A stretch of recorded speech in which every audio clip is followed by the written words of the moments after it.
यक फल चार बुद्धिहीन तन जानिगे सुमिरहु पवन कुमार बल बुद्धि विद्या देहु मुहि हरहु कलेश विकार।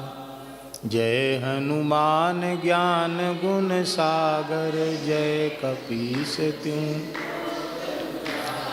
रामदूत अतुलित बल धामा अंजनी पुत्र पवन सुत महावीर विक्रम बजरंगी कुमति निवार सुमति के कंचन वरण विराज सुवेशा कानन कुंडल कुंचित हाथ वज्र अरु ध्वजा विराजे कांधे मूंज जने शंकर सुवन केसरी नंदन तेज प्रताप मा विद्यावान गुणी अति चातुर राम काज करिवे को आ प्रभु चरित्र सुनिवे को रसिया राम लखन सीता मन बसी सूक्ष्म रूप धरि सियहि दिखावा विकट रूप धरि भीम रूप धरि असुर संहारे रामचंद्र जी के काज लाय सजीवन लखन जीवाए श्री रघुवीर रस रघुपति कीन्ही बहुत बड़ाई तुम मम प्रिय भरत हस बदन तुम रोजस गावे अस कहे सनकादिक ब्रह्मादि मुनीसा नारद सारद सहित जम कुबेर दिगपाल जहाँ ते कवि कोविद कह सके कहाँ तुम उपकार सुग्रीवहि कीन्हा राम मिलाय राज तुमरो मंत्र विभीषण माना लंकेश्वर वै जुग सहस्र योजन पर लील्यो ताहि मधुर मेल मुख माही जलधि लांग गए अचरज दुर्गम काज जगत के जेते राम दुआरे तुम रखवारे आज्ञा बिनु पैसारे सब सुख लें तुम रक्षक काहू को डरना आपन तेज लोक हाँकते कांपे भूत पिशाच निकट नहीं महावीर जब नाम सुनावे नासै रोग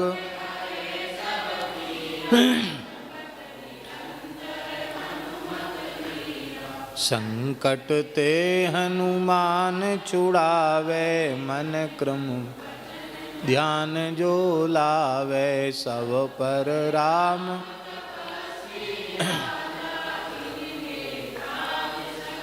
तुम साजा और मनोरथ जो कोई ला सोई अमित जीवन फल पा चारों युग पर ताप तुम है पर सिद्ध जगत उजिया साधु संत के तुम रखवारे असुर निकंदन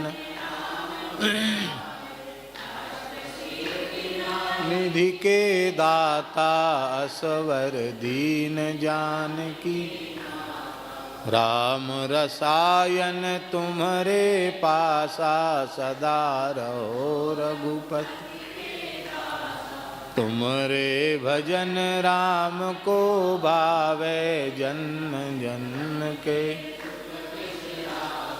अंत काल रघुवरपुर जाई जहाँ जन्म।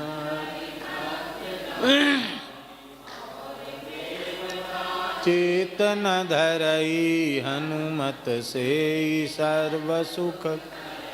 संकट कटे मिटे सब पीरा जो सुम। जय जय जय हनुमान गोसाई कृपा देव की नाई। जो सतवार पाठ कर छूटई बंदी महासुख। जो यह पढ़े हनुमान चल होए सिद्धि साखी गो। चेरा कीजे नाथ हृदय पवन तनय संकट हरन। मंगल मूर्ति रूप राम लखन सीता सहित। हृदय बसौ सुरभूप सियावर। कल्याणानां निधानं कलिमलमथनं पावनं पावनानां। पाथेयं यन्मुमुक्षोः सपदि परपदप्राप्तये प्रस्थितस्य। विश्रामस्थानमेकं कविवरवचसां जीवनं सज्जनानां।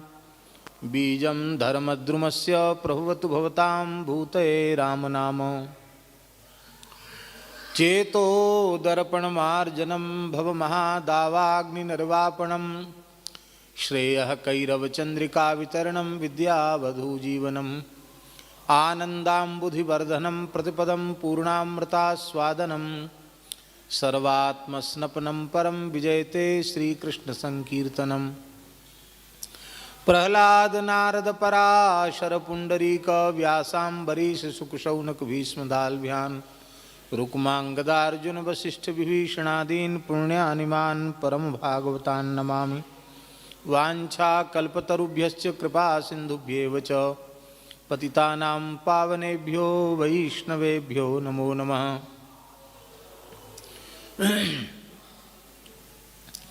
भक्त भक्ति भगवंत गुरु चतुर्नाम बपु एक। इनके पद वंदन किए नाशे विघ्न अनेक। गोविंद जय जय गोपाल जय जय।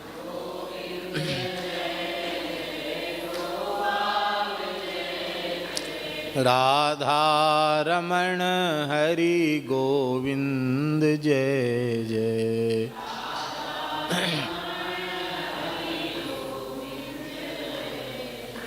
गोविंद जय जय गोपाल जय जय।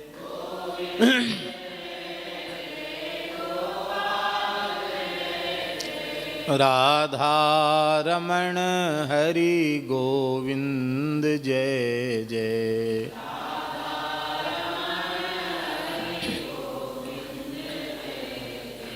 गोविंद जय जय गोपाल जय जय।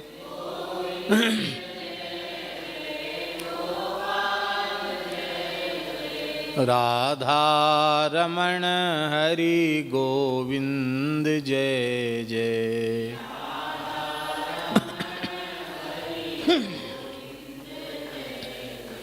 गोविंद जय जय गोपाल जय जय।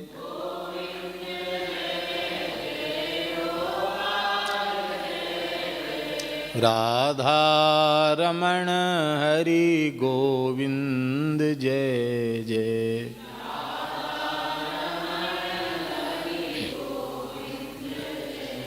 श्री वृंदावन बिहारी लाल की। श्री यमुना महारानी की। श्री गोपीश्वर महादेव की। श्री अन्नपूर्णा माता की। श्री गिरिराज महाराज की, श्री 84 कोस ब्रजमंडल धाम की, यज्ञेश्वरी जगज्जननी गौ माता की, अखिल गोवंश की, श्री सूरश्याम गोधाम की, श्री जड़खोर गोधाम की, श्री पथमेड़ा गोधाम की, श्री 84 कोस ब्रजमंडल धाम की, श्री सद्गुरुदेव भगवान की, गोस्वामी श्री तुलसीदास जी महाराज की, श्री विनय पत्रिका जी की, श्री हनुमान जी महाराज की, सब संतन की, सब विप्रन की, समस्त ब्रजवासीन की जय। जय जय श्री राधे, जय जय श्री सीताराम, हर हर महादेव। हरिशरणम भक्तवांछा कल्पतरु, भक्तवत्सल शरणागत वत्सल, भगवान श्री हरि की महती कृपा करुणा से श्रीधाम वृंदावन में श्री ज्ञान गुदरी गोपीश्वर बंसीवट क्षेत्र में अवस्थित श्री मलूक पीठ स्थान में श्री ठाकुर जी की गुरुदेव भगवान की चरण सन्निधि में पूज्य संतों की मंगलमयी उपस्थिति में हम आप सबको मनुष्य जन्म का चरम फल सत्संग गोस्वामी श्री तुलसीदास जी महाराज के अत्यंत साधकों के लिए उपकारी विनय पत्रिका जी के माध्यम से सत्संग लाभ प्राप्त हो रहा है।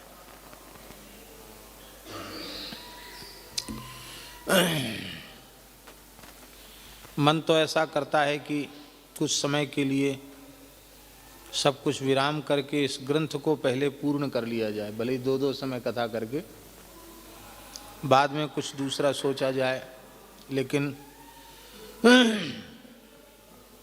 ऐसे ही है। श्री वृंदावन बिहारी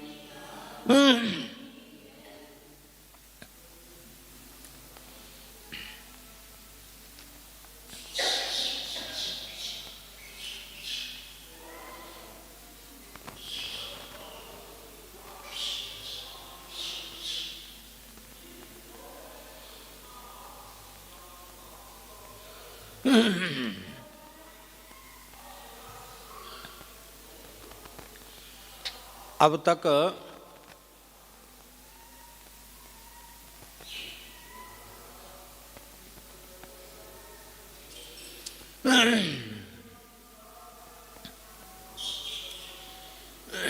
पद संख्या 117 तक चर्चा हो चुकी है। आज 118वां पद है, यही है ना?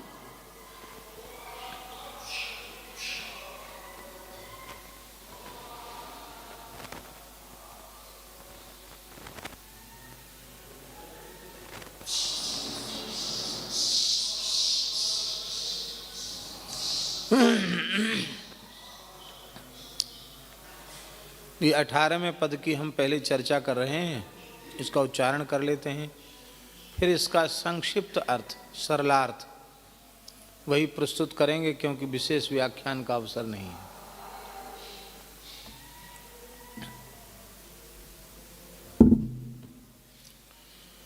हे हरि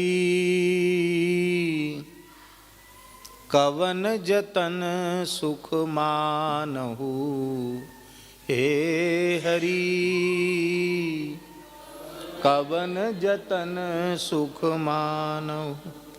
बोले ना तकिया वहाँ से, हे हरि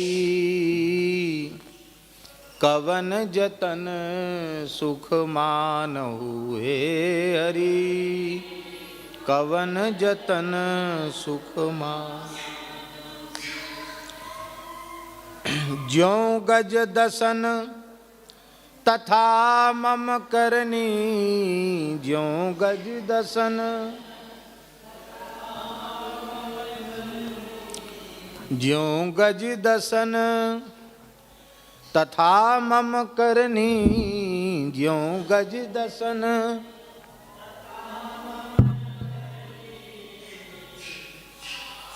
सब प्रकार तुम जानहु माहे हरि सब प्रकार हे हरि कवन जतन सुख मानहु हे हरि।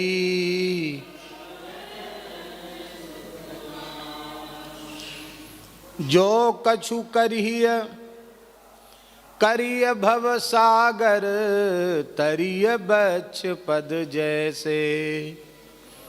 जो कछु कहिय करिय भव सागर तरिय बच्छ पद जैसे। रहनी आन विधि कहिय आन हरिपद सुख पाई कैसे। रहनी आन विधि कहिय आन हरिपद सुख पाई कैसे। हे हरि कवन जतन सुख मानहु हे हरि कवन जतन सुख मानहु। देखत चारु मयूर बयन शुभ देखत चारु मयूर बयन शुभ। बोली सुधा इव सानी बोली सुधा इव सानी। सविस उरग आहार निठुर अस सविस उरग हार निठुर अस। यह करनी वह बानी हे हरि यह करनी वह बानी हे हरि कवन जतन सुख मानहु हे हरि कवन जतन सुख मान। अखिल जीव वत्सल निर्मत्सर अखिल जीव वत्सल निर्मत्सल। चरण कमल अनुरागी माधव चरण कमल। हे ते तव प्रिय रघुवीर धीरमति ते तव प्रिय रघुवीर धीरमति। अतिशय निज पर त्यागी हे हरि अतिशय निज पर त्यागी हे हरि कवन जतन सुख मानहु हे हरि कवन जतन। यद्यपि मम अवगुण अपार संसार जोग्य रघुराया। यद्यपि मम अवगुण अपार संसार जोग्य रघुराया। तुलसीदास निज गुण विचारी तुलसीदास निज गुण विचारी। करुणा निधान करुदाया हे हरि करुणा निधान करुदाया हे हरि कवन जतन सुख मानहु हे हरि।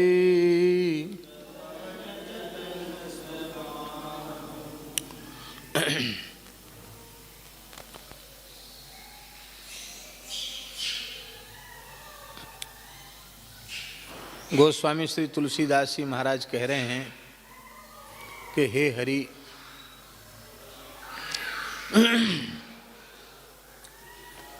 ऐसा कौन सा जतन है, जतन माने साधन, ऐसा कौन सा यत्न है, ऐसा कौन सा उपाय है, ऐसा कौन सा साधन है जिसके करने से आप सुख मानते हो, आप प्रसन्न होते हो।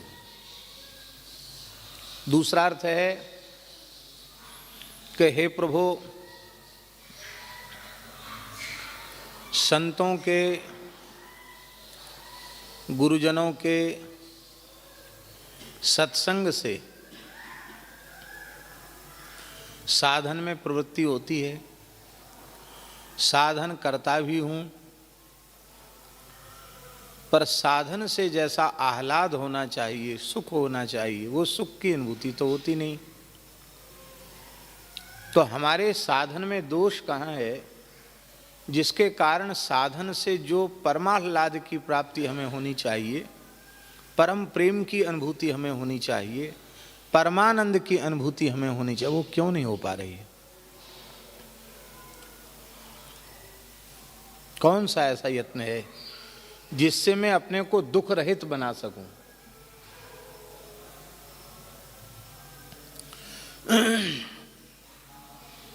बहुत से लोग ऐसे देखे जाते हैं जो यथासाध्य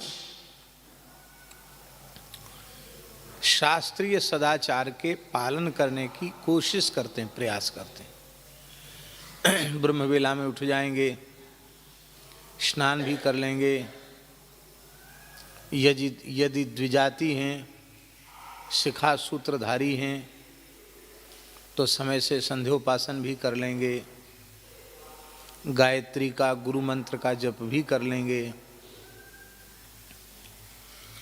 मध्याह्न संध्योपासन भी करेंगे, सायं संध्योपासन भी करेंगे, वेद पाठ भी करेंगे, इतिहास पुराण का पाठ भी करेंगे। यही सब शास्त्रीय सदाचार है, पवित्र भी रहेंगे। लेकिन ऐसा देखा जाता है कि इस प्रकार से सावधान होकर क्रियारूप धर्म का आचरण करने पर भी, साधन करने पर भी वे जैसे दुख रहित होने चाहिए वैसे तो नहीं देखे जाते। क्रिया चलती रहती शरीर से, लेकिन जैसे लाभ की अनुभूति उन्हें होनी चाहिए वैसा लाभ नहीं दिखता। इसका मतलब सीधा साधा ये है कि हम जो कुछ कर रहे हैं उससे आप प्रसन्न नहीं हो रहे हो। हम जो कुछ कर रहे हैं उससे आपकी प्रसन्नता हम प्राप्त नहीं कर पा रहे हैं। आप मेरे निकट हैं, बड़ी श्रद्धा भी रखते हैं और सावधान होकर के कोशिश भी करते हैं कि हम जिन महापुरुष के निकट रहते हैं वे हमसे प्रसन्न हों, और आपकी खूब कोशिश करने पर भी हम प्रसन्न ही नहीं हो रहे हैं। हर बात में हाँ जी करते हैं, फिर भी नाराज। तो हमें क्या समझना चाहिए? क्या यह समझना चाहिए कि जिन भगवान का, संत का, गुरु का हमने आश्रय लिया है वे दया शून्य हैं, या उनमें सहृदयता नहीं है, उनमें करुणा नहीं है? ऐसा सोचना तो अपने ही विनाश का साधन है, उससे तो अपनी ही हानि है।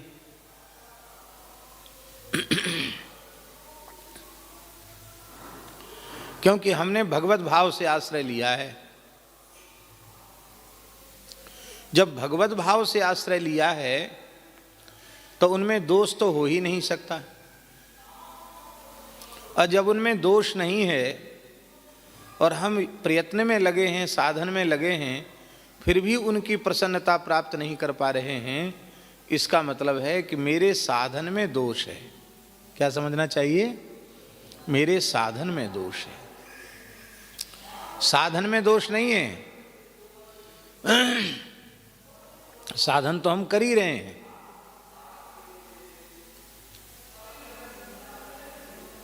पर साधन के रूप में केवल क्रिया मात्र कर रहे हैं।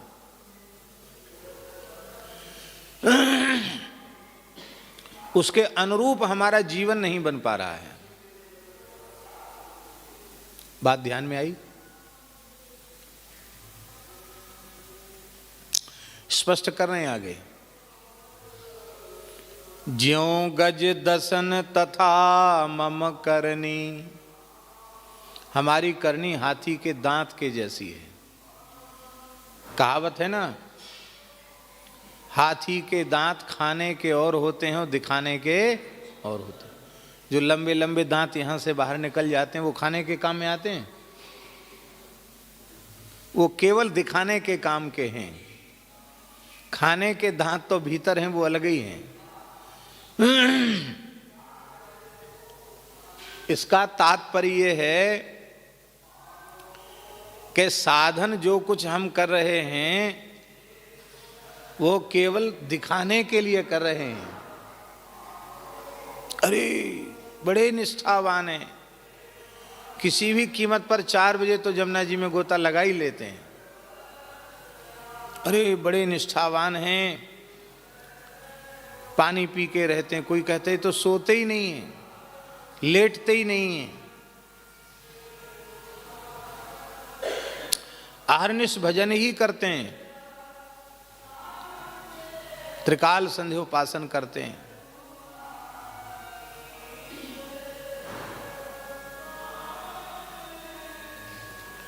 ये सब साधन तो बहुत अच्छा है, लेकिन यदि केवल मान बढ़ाई और प्रतिष्ठा प्राप्त करने के लिए साधन किया जा रहा है, हमको लोग धर्मात्मा माने, हमको लोग सदाचारी माने, हमको लोग श्रेष्ठ पुरुष मानकर हमारी पूजा करें, इस भाव से यदि भक्ति की जा रही है, साधन किया जा रहा है, उपासना की जा रही है, तो हमारा साधन हाथी के दांत की तरह हो जाएगा।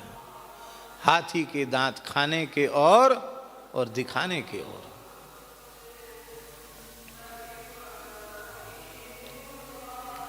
इसीलिए श्रीमन महाप्रभु जी ने कहा, सन्मानं कलयाति घोर गरलम नीचापमानम सुधा। वृंदावन धाम वास की पद्धति क्या है?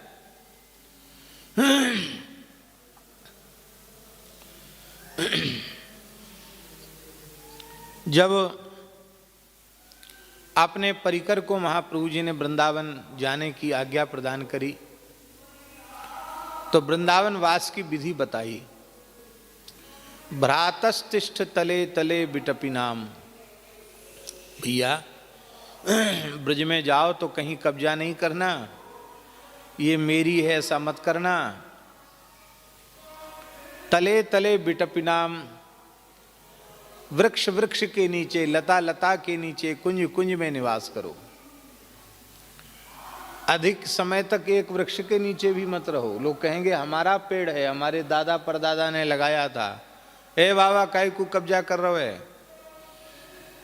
जहां मन आया वहां रुके, फिर उठे, फिर चल दिए। ग्रामेषु भिक्षाम अट, नगरेषु भिक्षाम अट नहीं कि मथुरा चले जाओ भिक्षा ले आओ। ग्रामेषु, ब्रज के छोटे छोटे गांव हैं, उनमें मधुकरी कर लाओ, क्योंकि उन ग्रामीण लोगों का अन्न पवित्र होता है। निर्मल श्री यमुना जी का जल पियो। स्वच्छंदम पिब यामुनम जलमलम, और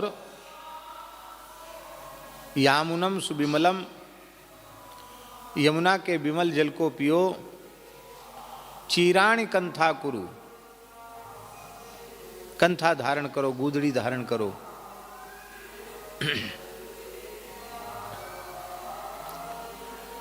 सन्मानं कलयाति घोर गरलम, तुम्हारा कोई सम्मान करने लग जाओ तो यह समझो हमें विष पिलाया जा रहा है।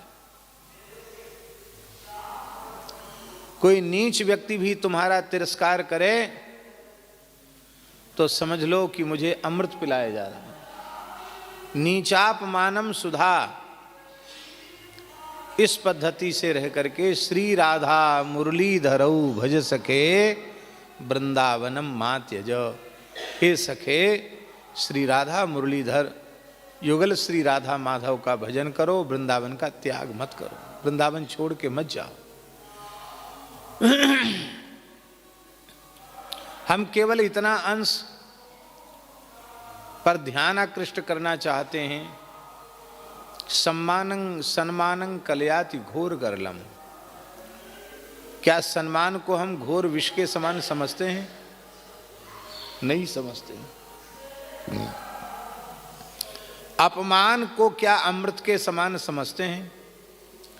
अपमान को तो विष से भी भयंकर विष मानते हैं और सम्मान को अमृत से भी सुंदर मीठा अमृत मानते हैं। ये हमारी करनी है। जैसे हाथी के दांत दिखाने के और खाने के और होते हैं, ऐसी हमारा दिखाने वाला जीवन तो कुछ और है और व्यक्तिगत जीवन कुछ उससे अलग है। उसको तो किसी को नहीं जनाते हम, लेकिन जनाने से न जनाने से क्या लाभ हो गया? सब प्रकार तुम जानो। आपके संबंध में भगवान वेद कहते हैं, आप तो सर्वज्ञ और सर्ववित हैं। यस सर्वज्ञ सर्ववित, आप सर्वज्ञ सर्ववित हैं, आप सब कुछ जानते हैं, आपसे कुछ छिपा हुआ नहीं है। क्योंकि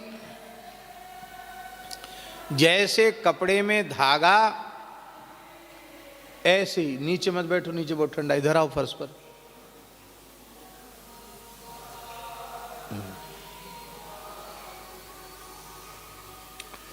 जैसे वस्त्र में धागा ओतप्रोत होता है, वस्त्र में धागा ही धागा तो है, ऐसे ही सारे ब्रह्मांड में भगवान ओतप्रोत हैं। अग जगमय सब रहित विरागी, प्रेम ते प्रभु प्रगटहि जिमि आगी। हरि व्यापक सर्वत्र समाना, प्रेम ते प्रगट हो ही में जाना। भगवान सर्वत्र हैं। तो जो भगवान कण कण में व्याप्त हैं, उन भगवान से भला छिपा क्या है? सब कुछ जानते हैं भगवान। पूज्य सद्गुरुदेव श्री भक्तमाली जी महाराज कहते थे, मनुष्य का वास्तविक चरित्र या तो सर्वज्ञ परमात्मा जानता है कि वह कैसा है, या वह स्वयं जानता है कि मैं वस्तुतः कैसा हूं। दूसरे लोग नहीं जान सकते। प्रभु जानत सब बिनहि जनाए, कहु कवन सिद्धि लोक रिझाए। भगवान बिना जनाए सब कुछ जानते हैं, तो संसार को रिझाने से लाभ क्या है? तो हे प्रभु, हमारी कथनी करनी में बहुत अंतर है।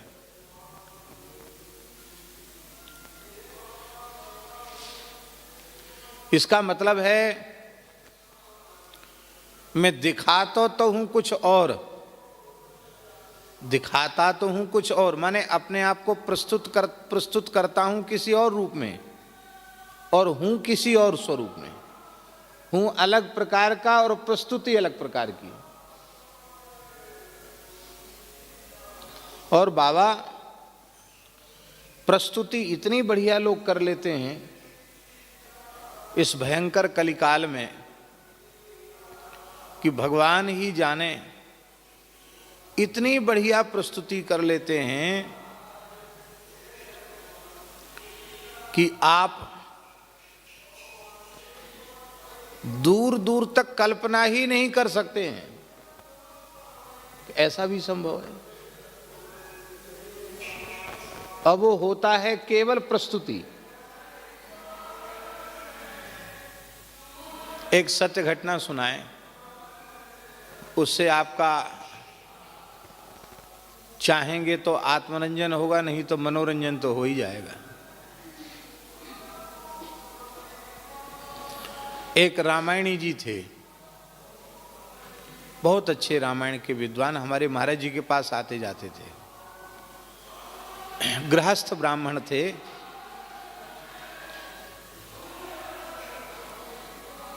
तो ग्वालियर में उन्होंने 2 महीना राम कथा कही। उसमें भी विशेष भरत जी का चरित्र, जन्म से लेकर भरत जी के चरित्र तक 2 महीने में ग्वालियर में बहुत विलक्षण भरत चरित्र कहा। प्रेमियों को बड़ा सुख मिला, और जो कुछ पोथी पर आ गया, पूजा पत्री तो ब्राह्मण थे ही, मन में सोचा चलें। घर में बहू बेटियों की शिकायत रहती है कि तुम कथा बाँचते हो हैं, कभी सोने की जंजीर और कोई अंगूठी, कोई बढ़िया आभूषण आदि तुम कभी नहीं लाए, कुछ कपड़े नहीं लाए। तो मन में सोचा कि कुछ भेंट पूजा हो गई है तो कुछ यहाँ से सोने चांदी की चीज़ बसत ले चलें, घर में एक पूंजी भी हो जाएगी। तो वो बहुत ध्यान से सुनो जो घटना सुना रहे हैं।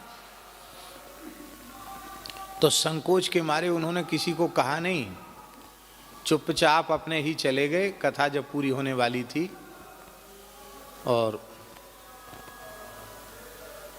दूर जाकर सुनार की दुकान से कुछ आभूषण वगैरह उन्होंने लिए। अब दूसरे दिन उनको जाना है, आज कथा पूरी हो गई है, सवेरे शाम को उन्होंने खरीद कर ली। किसी को साथ वाथ नहीं ले गए, अकेले ही चले गए चुपचाप। और सामान क्योंकि सोने चांदी की चीज़ है, खरीद के ले आए। और खरीद के लाने के बाद अब जाने के लिए रोडवेज की बस चलती थी, अभी भी चलती है। तो मध्य प्रदेश परिवहन की बस में टिकट लेकर टिकट खरीद लिया, बैठने वाले थे। तो आभूषण तो उनके थैला में थे ही, थोड़े मोड़े पैसे भी थे, वो भी उसी में रखे। बोले कि यहाँ से कोई निकाल लेगा, पैसे भी उसमें रख दिए थे। खाली जेब में टिकट था उनके, और कुछ नहीं था। और बस थोड़ी देर में, बस घंटे भर बाद बस निकलने ही वाली थी। समय से जाकर पंडित जी पहुंच गए, रामायणी जी पहुंच गए। तो जैसे ही बस में पहुंच जाना चाहते थे तो वहाँ एक भगत मिल गया। अब ये तो आप लोग समझते हो कि सावन भादों में 2 महीने बाद कुछ कीच कांदा भी होता है, कहीं पानी वानी बरस जाता है तो थोड़ी कीचड़ भी होता है। एक आदमी एकदम सफ़ेद कुर्ता पैजामा पहने हुए और वहीं लौट गया साष्टांग। अरे भैया सब कपड़ा तुम्हारा बिगड़ा। अरे बोले महाराज कहाँ आपकी चरणरज दुर्लभ है। और हाथ जोड़ के केवल रोवे, कुछ नहीं बोले। बड़ा आश्चर्य हुआ कि तो एकदम साक्षात प्रेम की मूर्ति है, इतना प्रेम इसमें झलक रहा है, झरझर आंसू झर रहे हैं। भैया क्या बात है, कैसे तुम एकदम सामने खड़े हो गए। अरे बोले महाराज कुछ मत कहो, पूरे शहर का उद्धार कर दिया आपने। आहा क्या कहना, ऐसी राम कथा, ओहो धन्य है। भरत चरित्र, ओहो क्या कहना महाराज, आप तो ऐसे लगता मानो तुलसीदास जी ही बोल रहे हैं। प्रशंसा तो सबको ही प्रिय लगती है। तो उन्होंने कहा कि हम 2 महीना कथा कहे अमुक सत्संग भवन में, तुम तो वहां कभी दिखाई नहीं पड़े।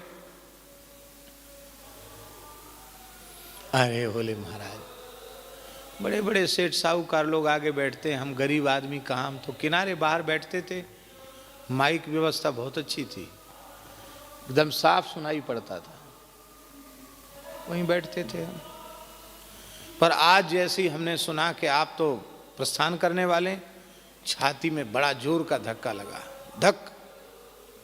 अब तो आपको हमारे घर चलना पड़ेगा। नहीं महाराज चलना पड़ेगा। अरे बोले हमारी बस चूक जाएगी, मुश्किल से आधा घंटा बाकी है बस छूटने में, बस छूट जाएगी हमारी। अरे तमाम बसें चलती हैं, हम टिकट करवा देंगे। बोले नहीं नहीं हम इसी से जाएंगे, हमें बहुत ज़रूरी जाना है। फिर बोला अच्छा महाराज तो ऐसा करो, जब तक बस नहीं तब तक आपके पास 10-5 मिनट बैठेंगे, दुकान पर तो यहाँ बैठ लो। तुरंत एक कुर्सी लगा दी, बिठा दिया। अच्छा वो थैला उनका हाथ में लेने की कोशिश की। बोले नहीं नहीं नहीं नहीं। अरे बोले महाराज लोग क्या कहेंगे, गुरुजी सामान ढो रहे हैं और शिष्य खाली हाथ चल रहे हैं, तो थैला तो हमको दे ही दो। पीछे पड़ के थैला उसने ले लिया और वहाँ बिठा करके दुकान में कहाँ से पीतल का गिलास पहले से व्यवस्था करके रखा था, इतना बड़ा गिलास, उसमें बढ़िया नींबू डाल करके और गन्ने का रस थमा दिया। बोले महाराज बड़ी पवित्र चीज़ है, इसको पियो। जब तक वो गन्ने का रस पिए रामायणी जी, तब तक वो थैला लेके जैसे आ रहा चला गया। अब पीने के बाद दुकानदार बोला पेमेंट पैसा। अरे भाई भगत कहाँ, वहाँ भगत तो 9-2-11। अब तो वो बहुत घबराए, 2 महीना कथा कहे। अच्छा ऐसे ही आए थे ग्वालियर, किसी ने बुलाया नहीं था उनको, ब्राह्मण देवता थे, आ गए सत्संग भवन में रुक। ऐसा होता ना शहरों में सत्संग भवन में सत्संग चलता है, आ गए रुक गए, वहाँ कमरा मिल गया, सत्संग करने लग गए। जो कुछ पूजा पत्री आई ये बात थी, कोई यजमान आयोजक तो था नहीं। बड़े दुखी हो गए, विश्वास ही नहीं हुआ कोई चला जाएगा आदमी, बोले कहीं इधर उधर होगा। जब नहीं आया वो बस छूटने का समय आ गया, ड्राइवर चढ़ गया बस में, सामने बस। उसने कहा पैसा लाओ पंडित जी।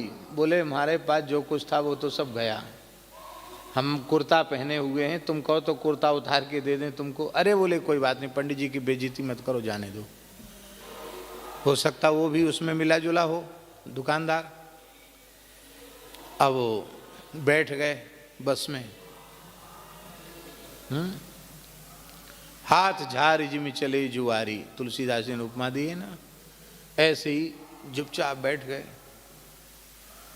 जहाँ तक बस जाती थी वहाँ तक, बीच में वहाँ से उनको अपने गांव, एक छोटा सा गांव था खरों, वहाँ जाना था उनको। तो अपने गांव जाने के लिए उनको फिर वहाँ से पैदल चले, पैसा तो था ही नहीं कि दूसरे वाहन में कुछ दे सकें। वहाँ से पैदल चलते चलते देर रात पहुँचे घर। आवाज़ लगाई तो लोगों ने खोला।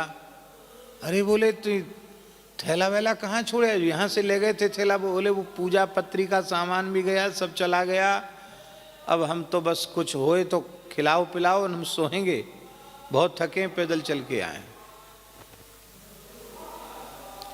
उन्होंने ये घटना महाराज जी को सुनाई तो बोले महाराज अब कोई भी व्यक्ति मेरे सामने कथा सुनकर रोता है तो हमको उसकी भक्ति समझ में नहीं आती है। हमको लगता है कि मैं ग्वालियर के बस अड्डे पर बैठा हूँ, हाथ में मेरे गन्ने का रस है, रस का गिलास है, और वही आदमी खड़े खड़े रो रहा है कि महाराज आपने तो उद्धार कर दिया। कहते अब कोई असली रोवे तो भी हमको विश्वास नहीं होता, ऐसी स्थिति मेरे चित्त की हो गई। ये घटना उन्होंने महाराज जी को सुनाई।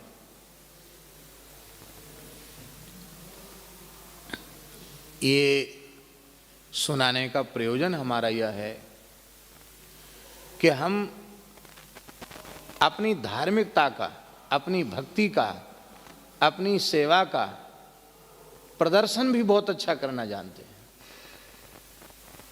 लेकिन भैया इस प्रदर्शन से काम बनने वाला नहीं है।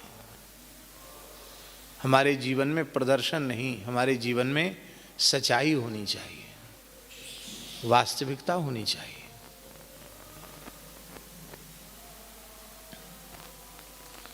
बड़ी विचित्र स्थिति है।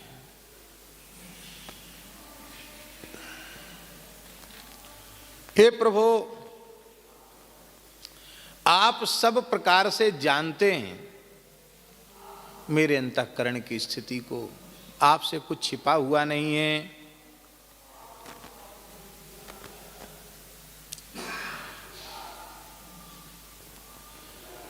मैं अपनी वाणी से जो कुछ कह रहा हूं,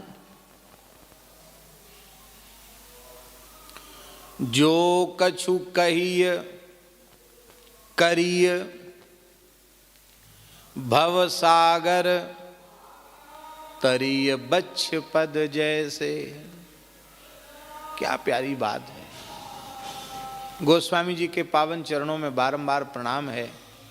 लगता है ये बात हमारे लिए ही उन्होंने लिखी है, हमारे हृदय की अवस्था को ही अपने आराध्य के सामने भी निवेदित कर रहे हैं। हे प्रभु, हम जो कुछ अपनी वाणी से कहते हैं उसके अनुरूप यदि हम करने लग जाएं तो भव सागर से पार उतरना कोई बड़ी बात नहीं है। इस दुस्तर भव सागर से तरिए बच्छ पद जैसे। गाय के बछड़े का खुर कीच में पड़ जाए और उस खुर का गड्ढा बन जाए कीच में, और फिर वो कीच सूख जाए और फिर पानी बरसे, तो गाय के बछड़े के खुर के गड्ढे में पानी भर जाए, तो उस गाय के बछड़े के खुर के जैसे छोटे गड्ढे में भरे हुए पानी को लांघने के लिए क्या किसी को किसी नौका की या किसी जहाज की आवश्यकता पड़ती है? या कोई कपड़े ऊपर उठाना पड़ते हैं कि भाई घोंटू घोंटू भी पानी होगा तो ऐसे कपड़े ऊपर उठाना पड़े? कपड़े भी नहीं उठाना पड़ते। अरे बहुत ध्यान भी नहीं देते, ऐसे ही लांघता हुआ चला जाता है। जैसे बछड़े के खुर के गड्ढे में स्थित जल को पार करने के लिए व्यक्ति को कुछ भी नहीं करना पड़ता, ऐसे ही सहज लांघता हुआ चला जाता है, ऐसे ही भवसागर से पार उतर जाएगा यदि हम जो कुछ कहते हैं वैसा हम करने लग जाएं तो। पर हम कहते कुछ और हैं और हम करते कुछ और हैं। दूसरों को तो हम क्या ठग रहे हैं, हम स्वयं को ही ठगते चले जा रहे हैं। हम दूसरों को नहीं ठग रहे हैं, हम अपने को ठग रहे हैं। हम दूसरे का बुरा नहीं कर रहे हैं, हम अपना बुरा कर रहे हैं, अपना अनिष्ट कर रहे हैं।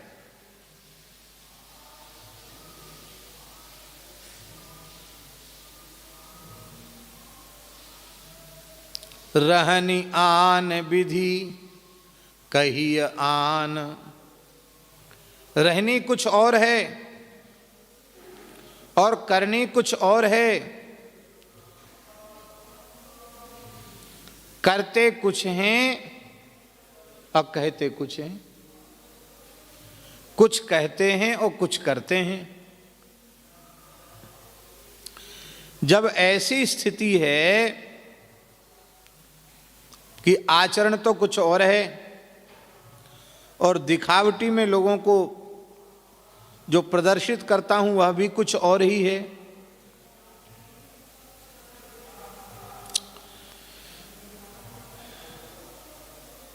तो हे भगवान, हरि पद सुख पाइय कैसे। जब हमारी ऐसी स्थिति है तो आपके चरण कमलों की प्राप्ति के सुख को मैं कैसे प्राप्त करूं। आपके चरण कमल की प्राप्ति में ही जीव दुख रहित बनता है। मैं आपके चरणों, इसलिए हम दुख रहित क्यों नहीं हो पा रहे कि हमारे आपकी चरणों की प्राप्ति हमको हुई नहीं, हम कर ही नहीं पा रहे हैं, क्योंकि हमारी कथनी करनी में अंतर है। हमारी रहनी कुछ और है और हमारी कथनी कुछ और है। अरे जो कुछ दूसरों को समझा रहे हो वो स्वयं स्वीकार कर लो तो तुम्हारा काम बन जाएगा।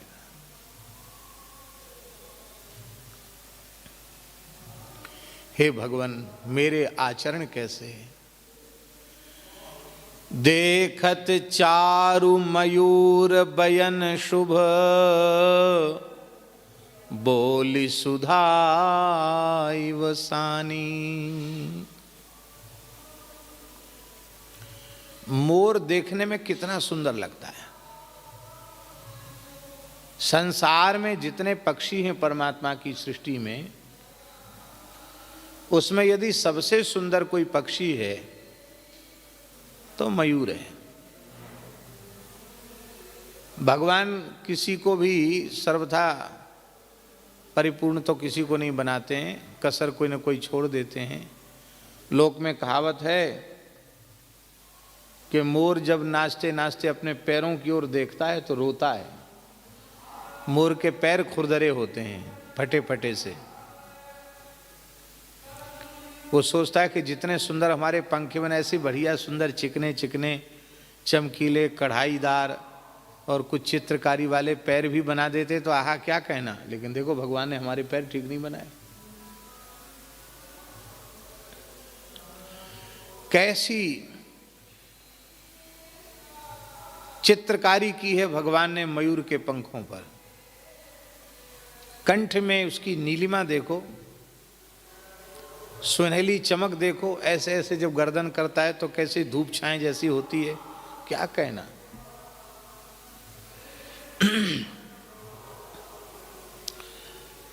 हमारी स्थिति भी, तुलसीदास जी कह रहे हैं, हमारी स्थिति भी ऐसी ही है कि हमने अपनी वेशभूषा बहुत अच्छी बना रखी है।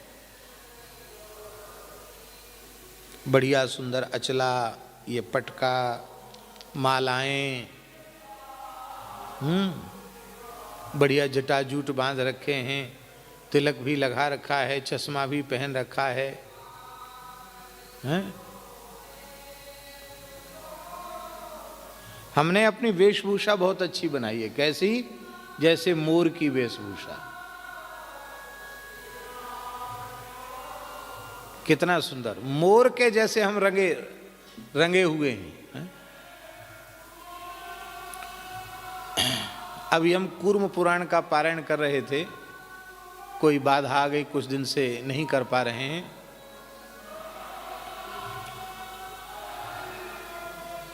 तो उसमें शास्त्री जी अभी जो प्रकरण चल रहा था उसमें ब्रह्मचारी के सदाचार का वर्णन, फिर अब चल रहा है स्नातक, माने अब वो समावर्तन संस्कार करा लिया तो समावर्तन के बाद गृहस्थाश्रम में प्रविष्ट ब्राह्मण, उसकी रहनी, उसकी दिनचर्या कैसी होनी चाहिए। बड़ा सुंदर प्रकरण, ऐसा अध्याय कि हमने पूरे अध्याय को चिन्ह लगा दिया। हम कहा एक एक श्लोक, क्या एक भी श्लोक छेड़ने योग्य नहीं, इतना बढ़िया प्रकरण।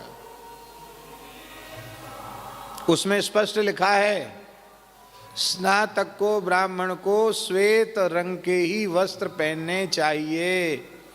हरे, काले, पीले, नीले, लाल, काले, ये चितकबरे, ये सब कपड़े नहीं पहनना चाहिए। लेकिन अब देखो, पंडिताई करने वाले, कथा वांचने वाले, क्या कहना, कैसे कढ़ाईदार कुर्ता, कैसे रंग बिरंगे, हरे, पीले, कारे, लाल, गुलाबी हैं। तो मयूर के जैसे पंखों पर चित्रकारी होती है, उस चित्रकारी से ज्यादा चित्रकारी हमने अपने कपड़ों पर बना रखी है।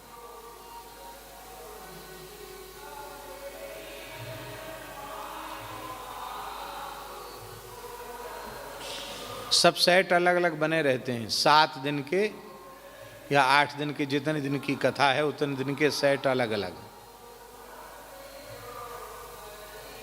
चाहे स्वयं अपसेट रहें, पर शरीर पर सेट धारण करते हैं। मोर के जैसे रंगे हुए हैं, बढ़िया वेशभूषा बना करके रखी है। ये हम दूसरे के लिए नहीं कह रहे हैं, हमारे लिए ही ये गोस्वामी जी कह रहे हैं, ऐसा समझो। जिन लोगों ने पूज्य सद्गुरुदेव भगवान श्री भक्तमाली जी का दर्शन किया है, कैसी रहनी थी, कैसी वेशभूषा थी, कैसी चर्या थी। लोग कहते आप तो उनके हैं, उनके लक्षण 1000 जन्म में भी उनकी छाया नहीं बन सकते।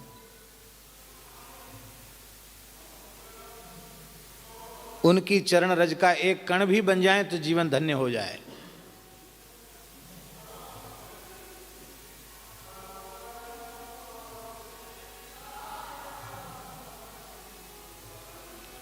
वस्त्र प्रायः उनके फटे हुए रहते थे। क्यों? वो पूरा उपयोग करते थे कपड़े का। कपड़ा एकदम फट गया और डबल कपड़ा तो पहनते ही नहीं थे। वो धोती होती ना, धोती पतली वाली, उस धोती को एक धोती के दो टुकड़ा, तो वो दो धोती होगी लपेटने की उनके लिए, डबल भी नहीं। वो एक कह रहा पतला सा कपड़ा उसको पहनते थे। अब वो छन जाती तो फिर उसमें छिद्र हो जाते, पहनते रहते। और जब फट जाती तो फेंकते नहीं उसको, उसकी कॉपीन बना लेते। मान लो कॉपीन नहीं निकल पाई तो इतने छोटे छोटे टुकड़ा अलग अलग थोड़ा चिन्ह करके ये छोटे छोटे टुकड़ा बना के रख लेते। उनके महाराज जी ये क्या है? तो हंसकर कहते हैं ये मुंह पोंछा है और ये नक पोंछा है, नाक आ गई तो क्या करेंगे, और ये हाथ का रूमाल है, लघुशंका से लौट के आएंगे तो ये टुकड़ा पग पोंछा है। बोले इनका उपयोग, ये बेचारे वस्त्र हैं, इनका पूरा उपयोग। महाराज जी का प्रसादी वस्त्र लेने की किसी प्रसादी कहाँ से, वो पहने योग्य रहते ही नहीं, प्रसादी कहाँ से लेगा कोई? तो कपड़े नहीं मिलते थे क्या? कपड़े मिलते थे, पर जैसे ही कोई वस्त्र मिलता तो अमुक अमुक महापुरुष का स्मरण कर लेते। अरे ये कपड़ा वो महात्मा पहनते हैं, उनके लिए ठीक है, वो आएंगे तो उनको दे देंगे। वो कपड़ा उनके नाम से रख दिया जाता। ऐसा कोई कपड़ा आता मोटा तो बनाना वाले मंच कहते हाँ महंत श्री शिवनंदन दास जी के योग्य है, वो ऐसा ही कपड़ा पहनते, आते उनको दे देते। अब वो आते महात्मा लोग भी कहते महाराज जी हमारे लायक कपड़ा है कोई? हाँ हाँ रखा है तुम्हारे लिए कपड़ा। चौड़ी किनारी की कोई बढ़िया धोती, अरे अमुक शास्त्री जी आते हैं, वो आएंगे उनको रामानंद जयंती उनको दे देंगे। वो ऐसा कपड़ा पहनते हैं।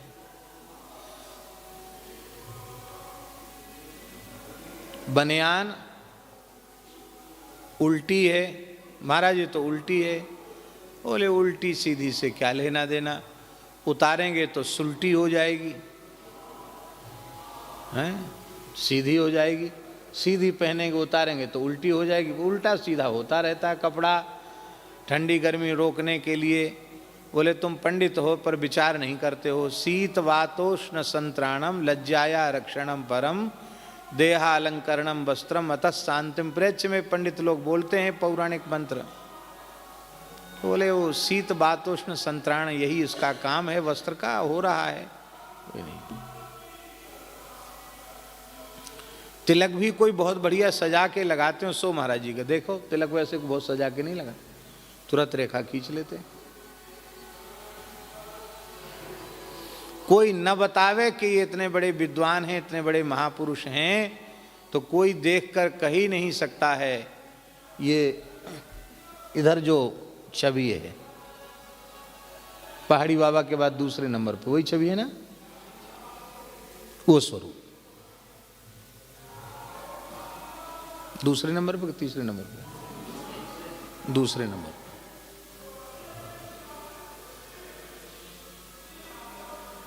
और ये हमको तो दिखता ही नहीं। ये चित्र छवि भी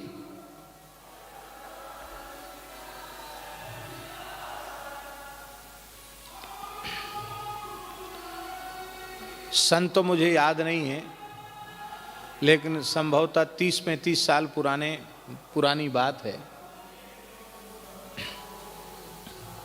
इसमें पीछे तुलसी के पौधा लगे हुए हैं, इसमें नहीं दिखाई पड़ रहे होंगे, लेकिन तुलसी के जहाँ महाराज जी विराजते थे वहाँ तुलसी चौरा था, तुलसी के पौधे थे। तो एक फोटोग्राफर है ब्रजवासी, आज मिला था हमको, तो हमने कही अरे तुम तो बुढ़े हो गए। अरे बोले बाबा 61वीं साल में चल रहे हूँ, भाई ने खींची महाराज जी की फोटो है क्या? हाँ, तो वो आज मिला था जिसने महाराज जी की वाली फोटो खींची थी। तो एक चटाई बिछाई, चटाई पर महाराज जी बैठ गए। उनके महाराज जी अरे फोटो वोटो नहीं खिंचाते हैं।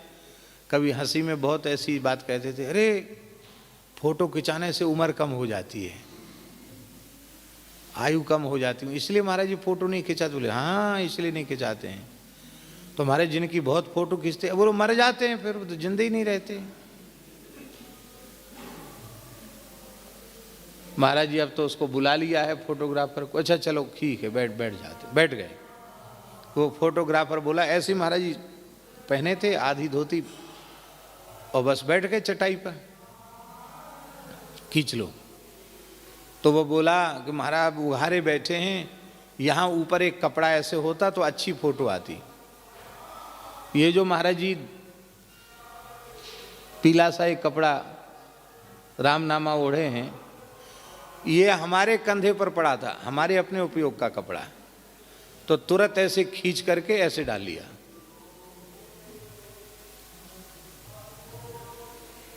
हमारा उपयोग किया हुआ वस्त्र गुरुदेव भगवान ने, ये तो बड़ा अपराध की बात है।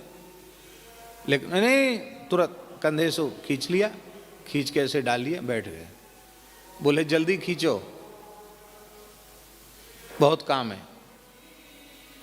फोटोग्राफर ने खींच लिया, हमारा कपड़ा हमको दे दिया है। उल्टा है, अभी इसमें भी दिख रहा उल्टा। और वो रामनामा भी उल्टा है, क्योंकि वो बढ़िया से सजा के पहनते, जिसमें बढ़िया ठीक सीधा नाम आता, वो तो ऐसे ही ओढ़ लिया। ये फोटो खिंच गया तो ये इस प्रकार का है कि ये हम लोगों को इस छवि का दर्शन हो रहा है। नहीं, फोटो भी बहुत कम खिंचे उनके। कोई कहता तो कहते नाम बड़े और दर्शन थोड़े।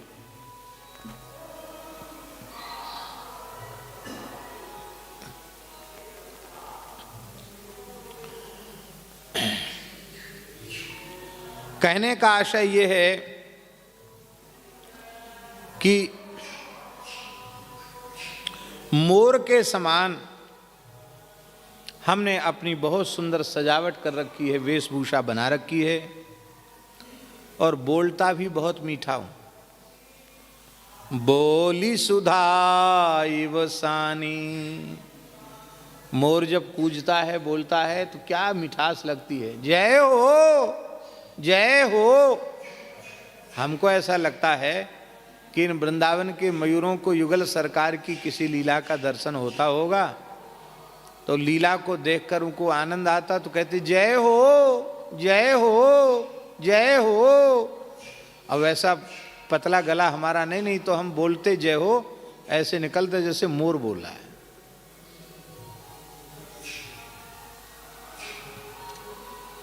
मयूर के समान मीठी वाणी भी हमारी है। इतना मीठा बोलते हैं कि क्या कहना। इतना मीठा बोलते हैं कि यदि उस मीठी वाणी के सुनने से शुगर बढ़ता होता तो निश्चित सुनने वाले को भी बहुत शुगर बढ़ जाता। और ये तो भगवान की बड़ी दया है कि शुगर की बीमारी वाले मीठा खाते हैं तो शुगर बढ़ता है, मीठा बोलते या सुनते तो शुगर नहीं बढ़ता। ऐसी स्थिति, इतना मीठा बोलते हैं, विशेष मीठा बोलते हैं। और व्यक्तिगत जीवन क्या है? सविस उरग आहार। मयूर ने अपने स्वरूप को कितना दिव्य सजा धजा के, कितना सुंदर सजा धजा मयूर है। वाणी भी कितनी अमृत से सनी हुई मीठी है, पर उसका व्यक्तिगत जीवन देखो तो विषैले सर्प का भक्षण करना ये उसका आहार है।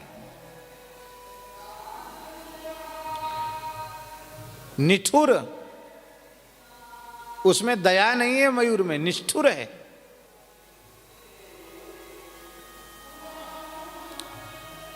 हमने देखा तो नहीं है, पर सुना है कि मयूर सबसे पहले सर्प की आंख फोड़ देता है। ऐसे झपट्टा मारता चौंसे को उसकी आंख फोड़ देता है और फिर खिला खिला कर उसको मारता है।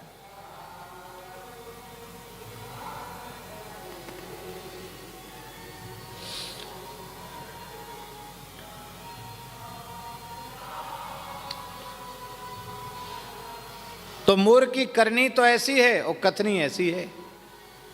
हम भी रंगे रंगाए मोर के जैसे हैं, कथनी कुछ और है और करनी कुछ और है। तो हे प्रभु, जब हमारा जीवन ऐसा छल कपट से युक्त है और आप हमारे छल कपट को पहचानते जानते हो, तो फिर भला मेरा साधन आपको प्रसन्न कैसे कर पाएगा?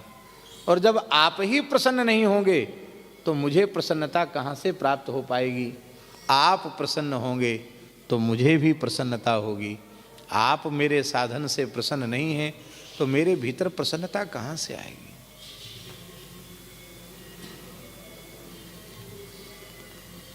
क्यों? यद यज्जनो भगवते विदधीतमानम तच्चात्मने प्रतिमुखस्य यथा मुखश्री ही। भगवान की प्रसन्नता से हमें प्रसन्नता मिलेगी।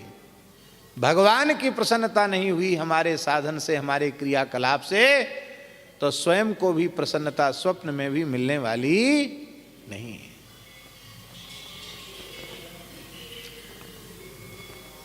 हे प्रभु, अखिल जीव वत्सल निर्मत्सर चरण कमल अनुरागी, ते तब प्रिय रघुवीर धीरमती, अतिशय निज पर त्यागी, हे हरि कवन जतन सुख मानऊ। अब ये बात कह रहे हैं कि आप किन से प्रसन्न होते हैं, किन संतों से आप राजी होते हैं, प्रसन्न होते हैं। पहला लक्षण है, यदि हम भगवान को प्रसन्न करना चाहते हैं तो उसका पहला साधन है अखिल जीव वत्सल।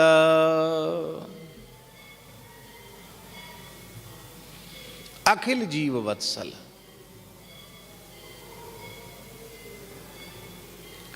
सभी प्राणियों से हम प्रेम करें। किसी भी प्राणी के प्रति हमारी द्रोह बुद्धि न हो, सभी पर प्यार हो, सभी पर प्रेम हो। संत श्री मलुकदास जी महाराज कहते हैं, सब हिन के हम सवे हमारे, जीव जंतु मोहि लगे प्यारे। सब हिन के हम सवे हमारे, जीव जंतु मोहि लगे प्यारे। तीनहु लोक हमारी माया, अंत कतहु से को नहीं लाया।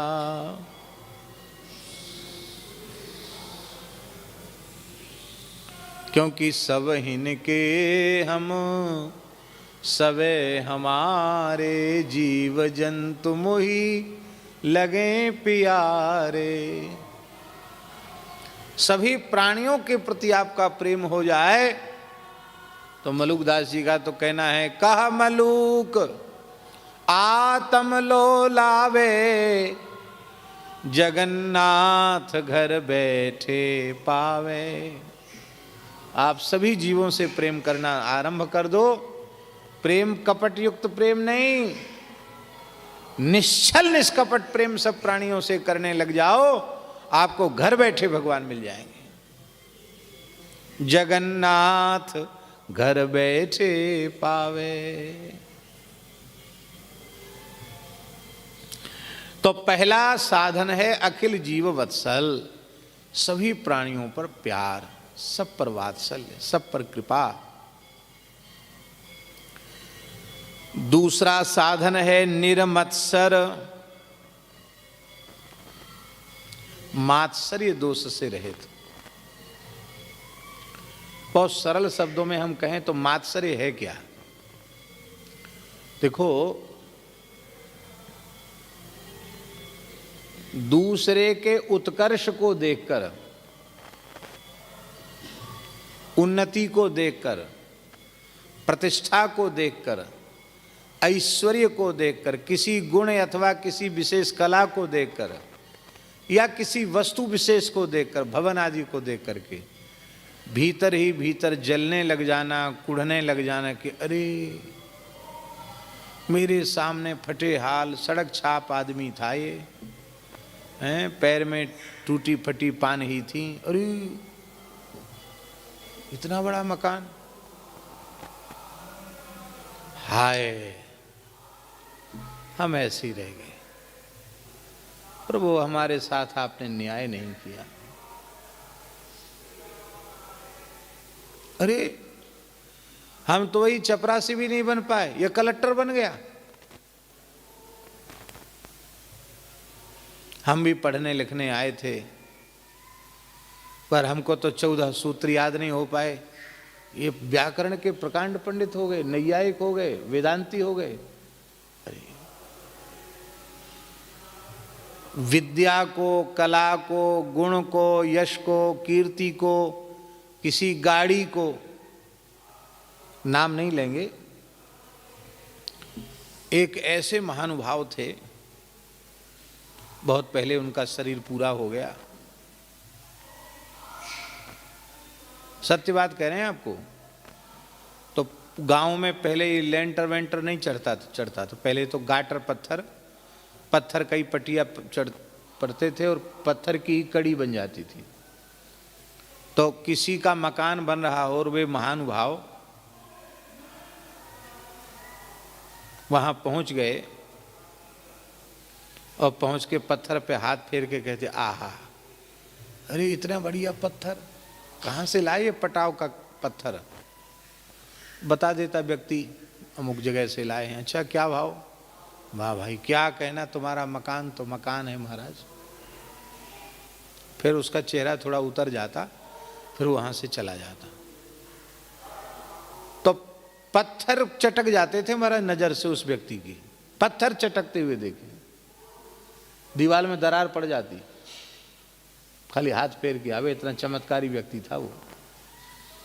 किसी के घर में गया, भैंस की पीठ पर हाथ फेर दिया, भैंस तो बहुत अच्छी है, वाह महाराज क्या खिलाते हो? बाल्टी भर तो दूध जरूर देती होगी एक टाइम में, तो समझ लो शाम को तो लात मारेगी, दूध बिल्कुल नहीं देगी।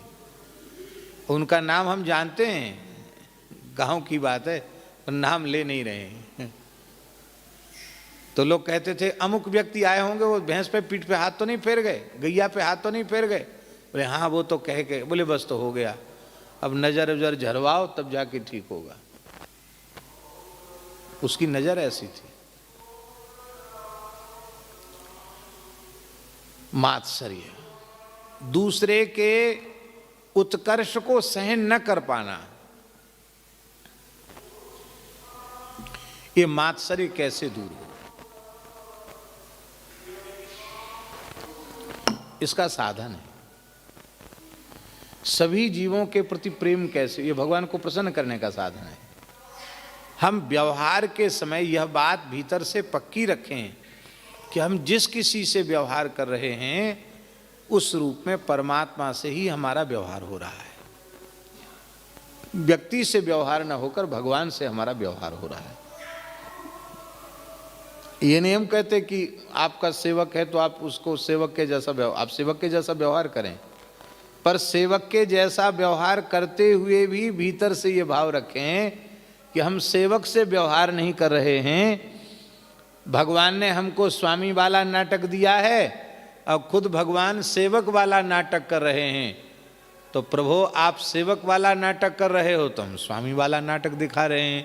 पर हो आप मेरे आराध्य प्रभु ही। ये भाव भीतर से बना के रखना। शिष्य और पुत्र को अनुशासित करते हुए भी यह भाव भीतर से बना के रखना, इस रूप में भी मेरे राम जी ही हैं। ये भाव जब आ जाएगा तो कीट पतंग पशु पक्षी जीव जंतु सब में हमारे प्रभु विराजमान हैं। ये भाव आ जाएगा तो अखिल जीव वत्सलता आ जाएगी। ये भगवान को प्रसन्न करने का साधन है। दूसरी है निर्मत्सरता। मात्सर्य ग्रसित व्यक्ति, ईर्ष्या करने वाला व्यक्ति, सीधे शब्दों में कहें जलन करने वाला व्यक्ति, जरावट वाला व्यक्ति, ईर्ष्या करने वाला व्यक्ति, वो तब तक ईर्ष्या नहीं करता है जब तक उससे नीचे है। ध्यान में ही बात, जिस स्तर पर उसने अपने आप को मान रखा है, उस स्तर से कोई नीचे है तो जलन की कोई बात ही नहीं, ईर्ष्या की कोई बात नहीं। बराबरी पर कोई आ जाए तो जलन हो जाती है, और कहीं आगे निकल जाए तो तब तो जलन का ठिकाना ही क्या है। फिर तो प्रज्वलित अग्नि में घी का काम करती है उन्नति, और जलन होने लग जाती। बोले ये व्यक्ति जो काम करता है वो काम इसका अच्छे से अच्छा होता चला जा रहा है, बस पांव घर से बाहर रखे कि महाराज क्या कहना, इसके तो हमेशा पौवारा हैं, इसका अशुभ कैसे हो। बोले इसकी हर यात्रा बिगड़ जाए, कैसे बिगड़ेगी। बोले कोई नकटा सामने आ जाए तो यात्रा बिगड़ जाती है, ऐसा कहते हैं। नाक जिसकी कटी हो तो जहाँ जाएगा उसकी नाक ही कटेगी, कहीं से सफल होके नहीं आएगा। तो नकटा बेचारे ने खोजा, कोई नहीं मिला उसको, तो उसने अपना ही नाक काट लिया, अपने ही नाक को उसने जय सियाराम कर दिया। बोले भले हम जीवन भर नकटा रहें पर इसकी यात्रा तो नहीं बनने देगा। अपनी नाक काट के भी दूसरे का अनिष्ट करने वाले।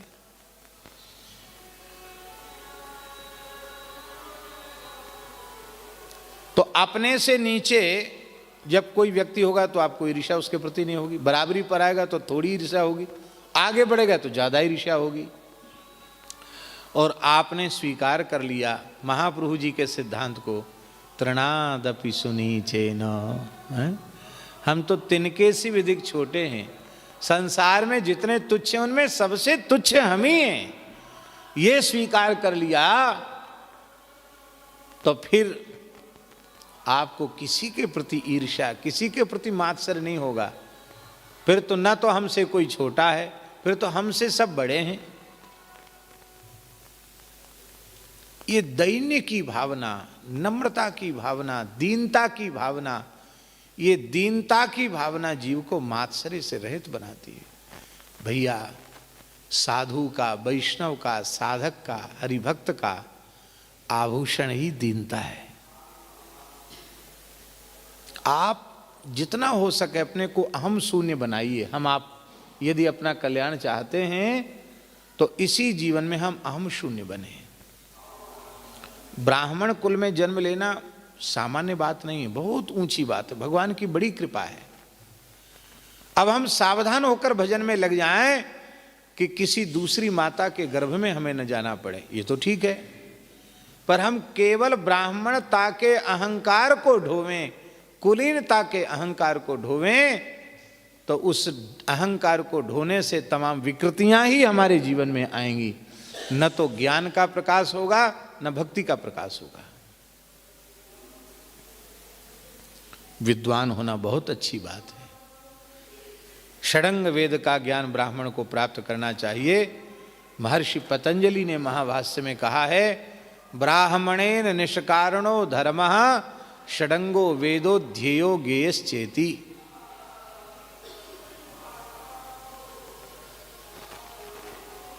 ब्राह्मणेन मन ब्राह्मण के द्वारा, निष्काम भाव से 6 अंगों के सहित वेद उसका अध्ययन करना चाहिए, उसका ज्ञान प्राप्त करना चाहिए, उसका धर्म है। षडंग वेद का ज्ञान प्राप्त करना ब्राह्मण का धर्म है। यावत जीव मधीते विप्रः, जब तक ब्राह्मण जिए तब तक विद्यार्थी बनकर कुछ न कुछ पढ़े जरूर। क्योंकि शास्त्र ही तो उसकी संपत्ति है। विद्वान होना बहुत अच्छी बात है, लेकिन मैं विद्वान हूं, मैं विद्वान हूं, ये अहंकार ढोना ये बहुत बुरी बात है।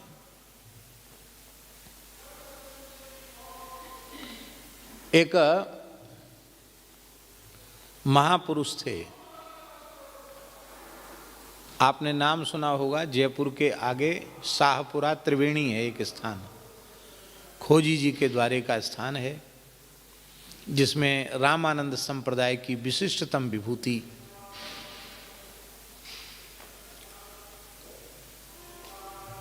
खोजी द्वाराचार्य श्री त्रिवेणी महाराज, पूज्यपाद श्री नारायण दास जी महाराज विराजमान थे, ब्रह्मपीठाधीश्वर, बहुत अच्छे महापुरुष थे।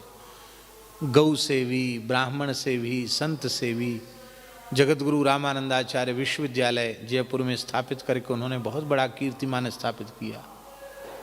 हम समझते हैं किसी अपने पूर्वाचार्य के नाम से इतनी विशाल यूनिवर्सिटी बनाने वाले वो इस देश के पहले महापुरुष हैं।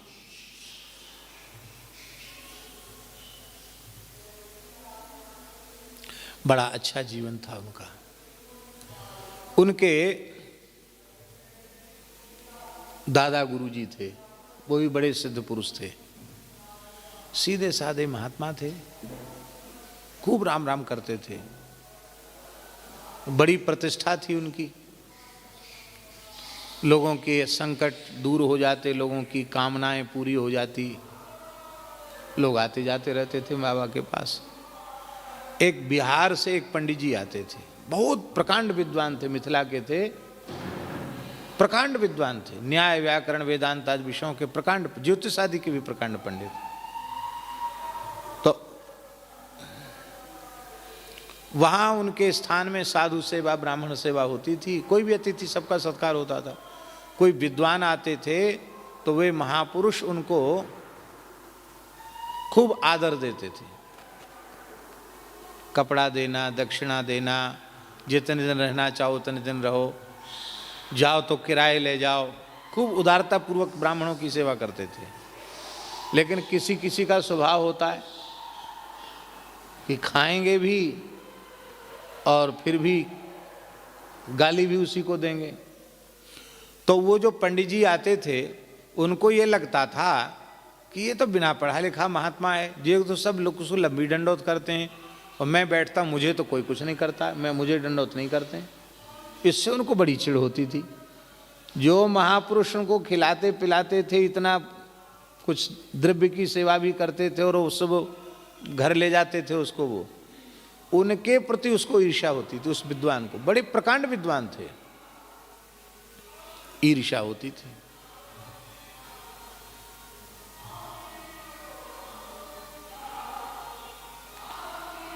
तो एक दिन वो तमाम लोग बैठे थे महाराज के पास और वो पंडित जी जो है गालियां बकने लग गए, उनको अपमानित करने के हिसाब से।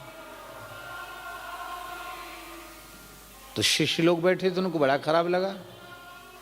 हे पंडित जी, महाराज तो तुमको दंडवत करते हैं, हमारे गुरु महाराज, और इतना खिलाते पिलाते हैं, दूध दही घी, और इतना तुमको कपड़ा लत्ता रुपया पैसा देते हैं, और तुम किस बात पर सबके बीच में तुम ऐसा बोल रहे हो?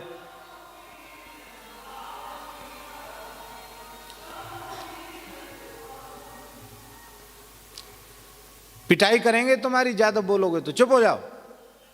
वो काहे को चुप हो, तो और गरजने लगे। प्रकृति होती किसी किसी की। तो और लोग खड़े हो गए, कोई बात नहीं, और लोग खड़े हो गए, रंग में भंग हो गया। कथा वथा चल रही थी कुछ किसी, और बात केवल इतनी सी थी कि ये ऊंचे बैठे हैं, हमको अलग से आसन क्यों नहीं मिला, इतनी सी बात। हमको विशिष्ट आसन पर क्यों नहीं? मैं इतना बड़ा विद्वान, सत्संग था, आसन बिछाए बैठ जाओ। ज्यादा अशांति बढ़ते हुए देखी तो महाराज ने बड़े सरल भाव से कहा, अरे भाई, अब ये गालियां बक रहे हैं, किसी बुद्धिमान व्यक्ति का काम तो है नहीं, ये तो पागल हो गए हैं। तो पागलों की बात ध्यान थोड़ी दी जाती है। आप लोग अपना काम कीजिए। और बावरे हो गए, पागल हो गए। वे ऐसे सिद्ध पुरुष थे कि उनके मुंह से निकला कि ये तो पागल हो गए, वो पगला गए, पागल हो गए, उनका दिमाग फेल हो गया। उन्होंने कपड़े फाड़ दिए, नंगे हो गए और पागल होकर के, इतना बड़ा विद्वान, प्रकांड विद्वान, वो पागल होकर वहां से पागलों की तरह भटकते भटकते गलता पहुंच गए। गलता गद्दी जहाँ है, गालव ऋषि का आश्रम, गलता पीठ, श्री रामानंद संप्रदाय की प्रधान गद्दी, वहां पहुंचे। वहां पहुंच करके एक पत्थर पर मूड़ पटकने लगी। ये संत अपराध होता है ऐसा। पत्थर पर मूड़ पटकते पटकते इतनी जोर से पटका, वहीं मर भी गए। अच्युत कटस्य पापस्य यही व फल मसूते, मरकर भयंकर ब्रह्म राक्षस हुए।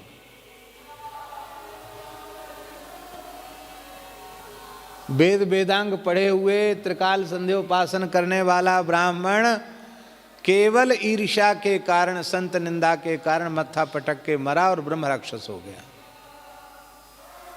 इस पूरी घटना को आपको सुनना हो, पढ़ना हो, तो हमारे पूर्वाचार्य करके पुस्तक वहां से छपी है, उसमें ये घटना पूरी लिखी हुई, आप पढ़ सकते हैं।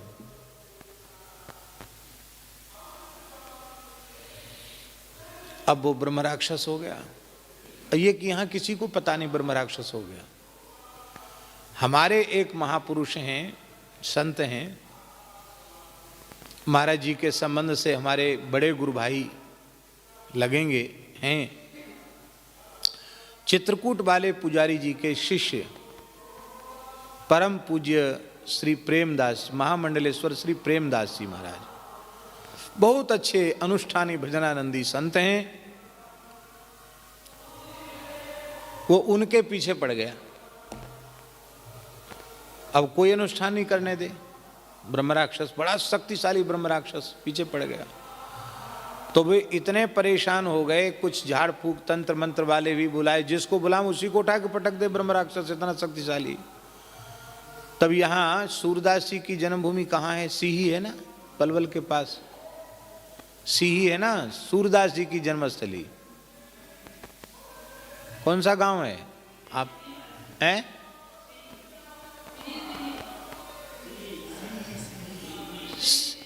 सी, आप तुमने देखा है क्या? सूरदास जी की जन्मस्थली है सीही, शायद पलवल के आगे, बल्लभगढ़ के आगे, बल्लभगढ़ के आगे है, जमुना जी के किनारे। तो ये इतने दुखी हो गए जब ठीक नहीं हुए प्रेमदास जी।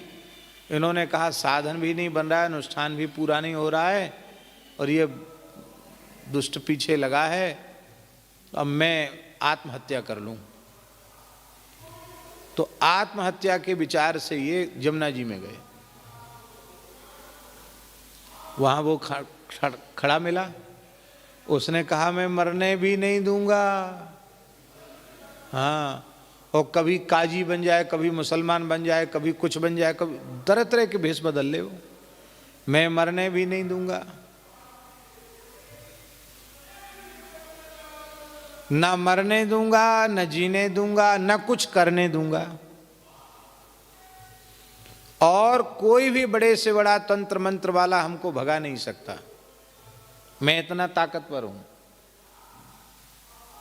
उसको उलट दूंगा मैं, और तुम जितना हमारा उपाय करोगे हम उतना उपद्रव करेंगे।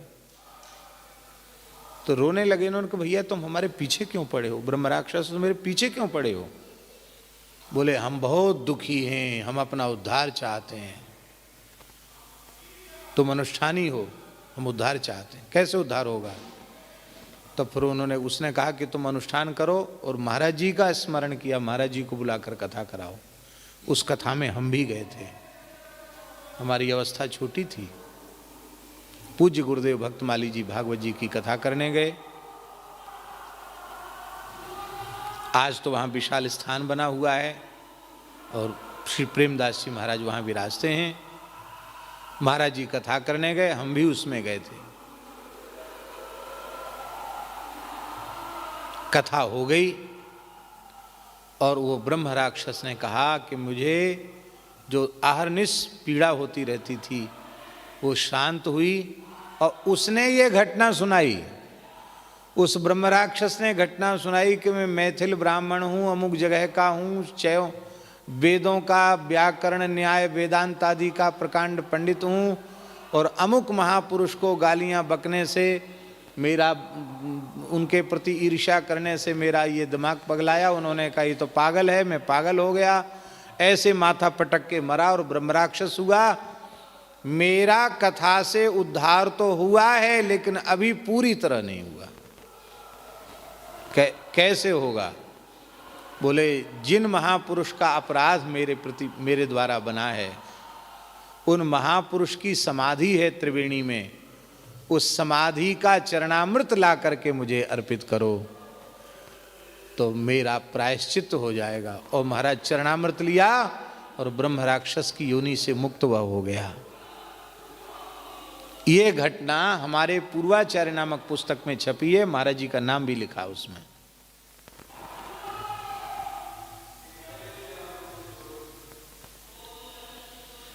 इतनी बुरी चीज है मात्सर्य।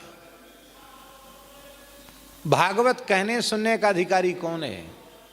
निर्मत्सराणाम सताम। क्या है? धर्म प्रोज्झित कैतवोत्र परमो निर्मत्सराणाम सताम वेद्यम वास्तवमत्र वस्तु शिवदम तापत्रयोन्मूलनम। श्रीमद्भागवते महामुनि कृते किंबा परैरीश्वरः सद्यो हृदयवरुध्यते त्रिकृत विशुश्रूष विस्तत्क्षणात्। निर्मत्सराणाम सताम, मात्सर्य न हो। जहां दैन्य होगा वहां मात्सर्य नहीं रह सकता। जैसे सूर्य के सामने अंधकार नहीं टिक सकता, ऐसे ही दीनता के आगे मात्सर्य नहीं रह सकता। इसलिए भैया चाहे जितने पढ़े लिखे पंडित हो, विद्वान हो, पर विनम्र रहो। हमको कहने में तनिक भी संकोच नहीं है। यहाँ मलुक पीठ में एक महापुरुष आते हैं, प्रकांड विद्वान हैं, पंडित श्री बटोही जी झा।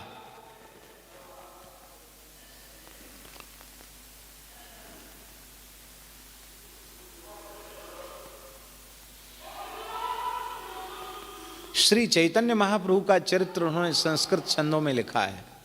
महाराज जी का भी चरित्र लिखा, कई चरित्र संस्कृत में लिखे, बहुत अच्छे विद्वान हैं। पंडित श्री बटोही जी झा, हम उनके विद्यार्थी भी बनने योग्य नहीं हैं, लेकिन उनमें इतनी विनम्रता है, इतना भाव है कि हम उसको वाणी से बोल नहीं सकते। और ऐसे भी महानुभाव हमारी नजर में हैं जो बटोही झा जैसे विद्वान नहीं हैं, लेकिन शायद 100 गाड़ी भी कम पड़ जाए अहंकार लादने में।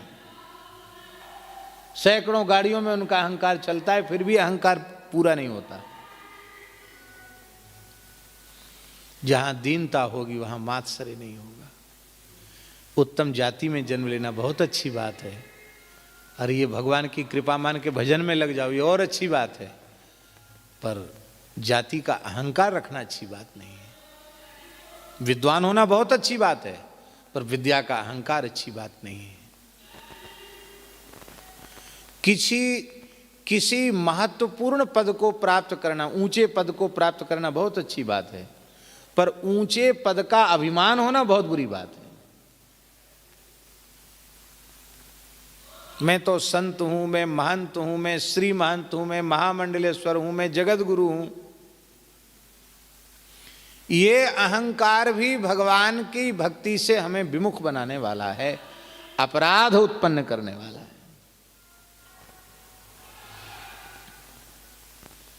ब्रह्मा जी आंख मूंद के ध्यान कर रहे थे, तो नारद जी ने कहा कि हम तो आपके समान ही किसी को नहीं समझते हैं, तो आपसे बड़ा तो कोई हो ही कैसे सकता है। फिर आपका यह ध्यान करना हमें बहुत खेद पैदा कर रहा है, बड़ा कष्ट हो रहा है। आपसे बड़ा कौन है जिसका आप ध्यान कर रहे हैं? तो ब्रह्मा जी ने क्या उत्तर दिया? भागवत जी के 2 स्कंध में क्या उत्तर दिया ब्रह्मा जी ने?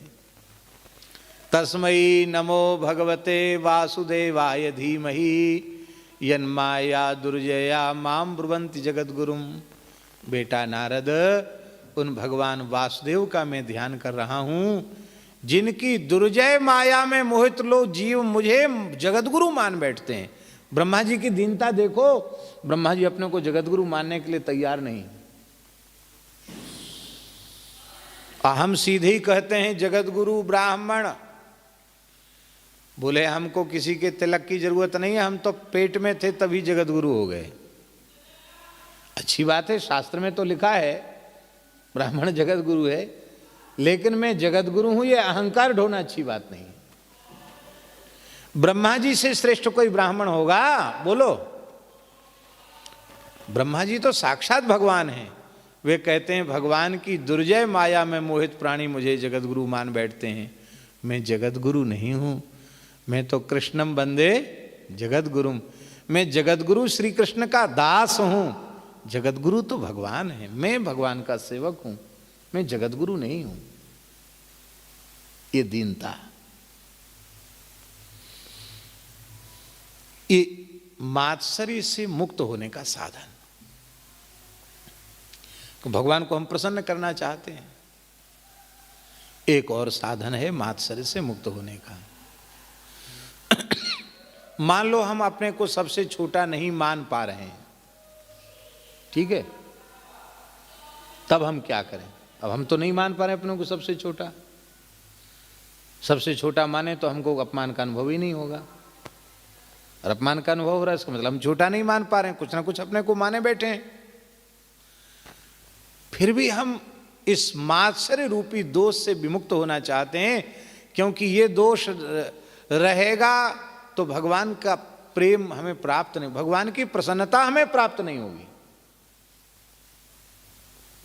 तो उसका साधन है अपने से छोटों पर खूब करुणा करें, खूब दया करें, खूब क्षमा करें उनके अपराध, खूब करुणा करें, खूब दया करें, और मन ही मन उनकी उन्नति की प्रार्थना भगवान से करके, हे प्रभु ये बेचारे हैं, आपके ही हैं, इनके ऊपर आप कृपा करें, इनका कल्याण करें, इनको सद्बुद्धि प्रदान करें, इनकी उन्नति हो।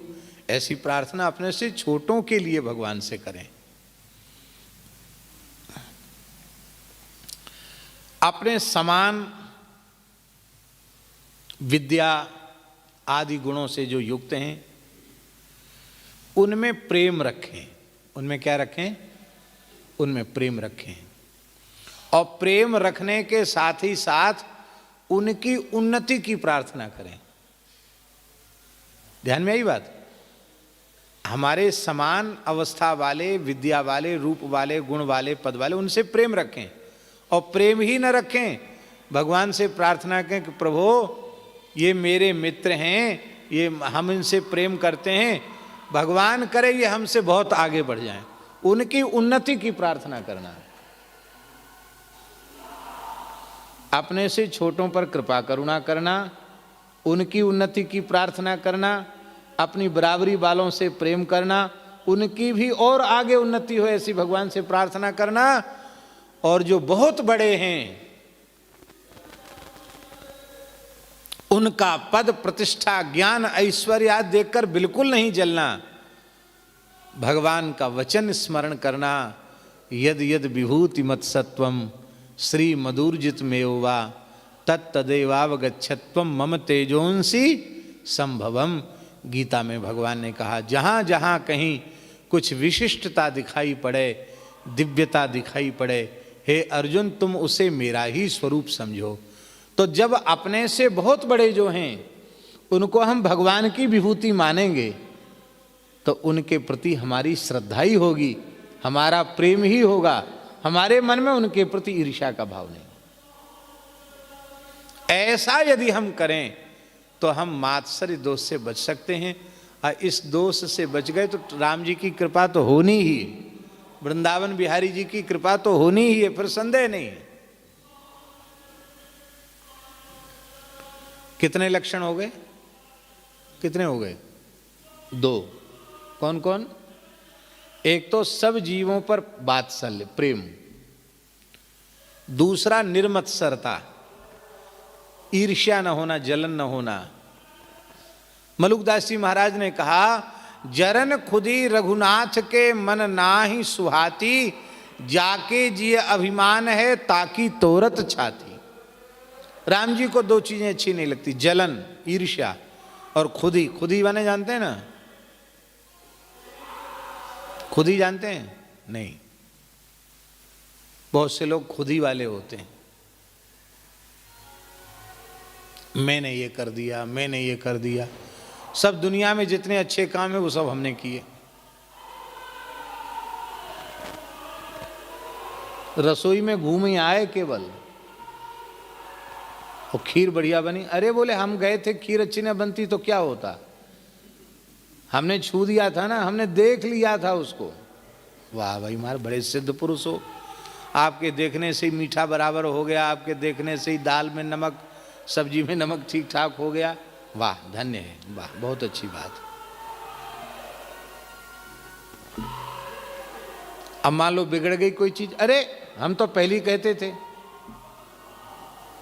ये आदमी जहां घुसेगा वहां चौपट करेगा। नजर लगा दी, खीर तो हम बना रहे थे पर ऐसे आदमी ने नजर लगा दी, सब लग गई खीर। तो दोष अपना न स्वीकार करके दूसरे के सिर पे मढ़ना, और कोई बढ़िया चीज बने तो अपना। हम ऐसे ही करते थे, हमको बनाना वगैरह नहीं आता, कोई रसोई बनाना नहीं आती है, लेकिन कभी कोई चीज बनाने लग जाएं अपने विद्यार्थी जीवन में तो हम पहले ही कहते थे देखो बढ़िया बन जाएगी तब तो हम सबसे कहेंगे कि हमने बनाई है, और बिगड़ गई तो हम किसी का भी नाम ले सकते हैं। बोलो वृंदावन बिहारी। ये मनुष्य का स्वभाव ऐसा है, ये खुद ही नहीं होनी चाहिए, स्वयं श्रेय लेने की भावना न बने। अच्छा कोई भी काम बना है हमसे तो माता पिता के आशीर्वाद से बना, गुरुजनों की कृपा से बना, भगवान की कृपा से बना, तो हम माता पिता गुरु संत भगवान इनको हम श्रेय दें, अपने श्रेय क्यों लेना। राम जी ने लंका विजय का श्रेय स्वयं नहीं लिया,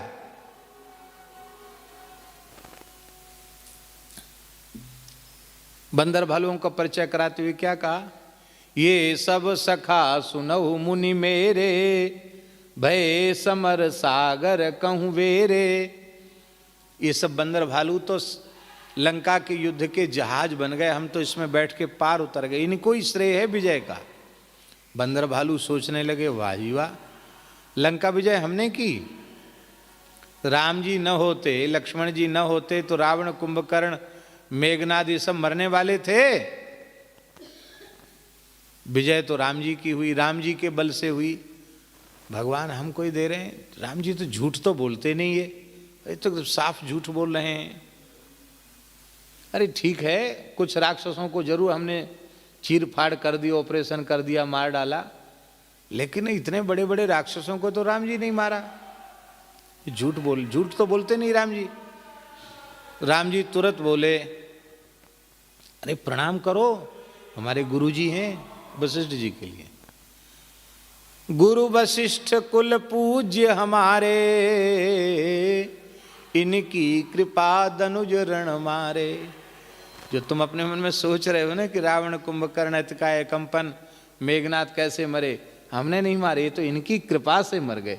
यहाँ बैठे बैठे माला फेर रहे थे, राक्षस चटपट मर रहे थे। स्वयं भगवान ने श्रेय नहीं लिया। ऐसे ही कोई बढ़िया से बढ़िया काम बने, अपने गुरुजी को उसका यश दो, भगवान को यश दो, अच्छे लोगों को यश दो, अपने यश मत लो।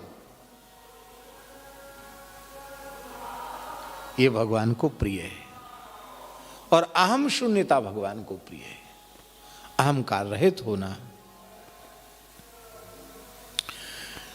तो कितने साधन हो गए, एक तो अखिल जीव वत्सल, वत्सलता, दूसरा साधन निर्मत्सरता, तीसरा साधन है चरण कमल अनुरागी। तीसरा साधन क्या है? चरण कमल अनुरागी। अनुरागी क्यों कहा? जैसे भौरा, जैसे मलुकदास जी कहते हैं, जैसे भंवरा सब फूलन में बास न लेत अघाई, कमल ही पाए और सब त्यागे, आप ही तहाँ बधाई।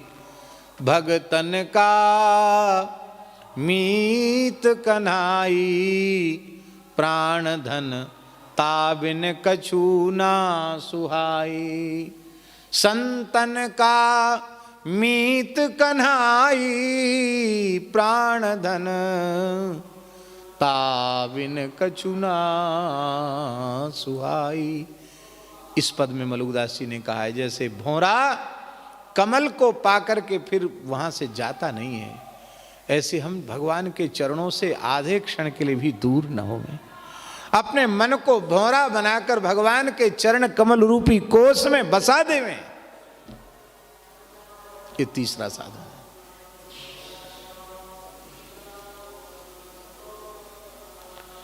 ऐसे जो साधक हैं वो धीरमती वाले साधक हैं। ते तब प्रिय रघुवीर धीरमती। हे रघुवीर, ऐसे जो साधक हैं, संत हैं, भक्त हैं, वे आपके अत्यंत प्रिय हैं, धीरमती वाले हैं। और वे कैसे होते हैं? अतिशय निज पर त्यागी। उनमें अपने पराये का भेद नहीं होता है, न उनका कोई अपना है न उनका कोई पराया है, क्योंकि समोहम सर्वभूतेषु न मे देशेषु न प्रियः। वे सर्वत्र समान भाव से परमात्मा का दर्शन करते हैं, उनमें समता की दृष्टि आ जाती है, अपने पराये का भेद नहीं होता है। संत में अमीर गरीब का भेद नहीं होता, संत में ऊंच नीच का भेद नहीं होता, संत में गांव शहर का भेद नहीं होता है। ये हमारे परिवार का है, ये हमारे परिवार से अलग है, ये भेद। संत में संप्रदाय भेद भी नहीं होता है। भेद यदि चित्त में घुसा हुआ है तो हम संकीर्णता में जी रहे हैं।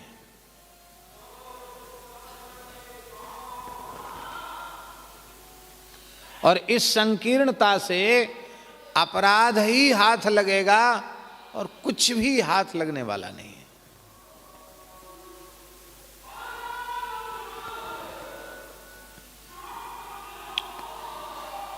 ऐसे संतों से आप राजी होते हैं, इसका मतलब है हम करते तो सब हैं, माला भी फेरते हैं, तिलक भी लगाते हैं, संध्योपासन भी करते हैं, वेद पाठ भी करते हैं, लेकिन जिन गुणों से आप प्रसन्न होते वो तो मुझ में है ही नहीं।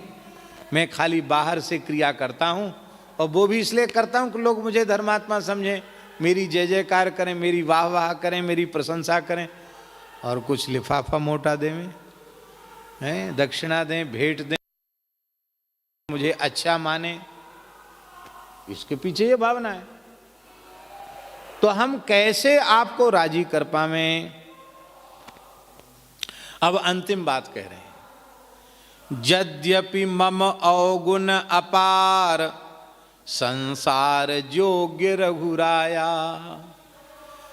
हे भगवान, मैं अच्छी प्रकार से जानता हूं मेरे अवगुण अपार हैं। अपार का अर्थ जानते हैं? कोई पारावार नहीं है, अपार अवगुण है हमारे, कोई गणना नहीं। न निंदितं कर्म तदस्ति लोके सहस्रसो यन्न मया व्यधाई।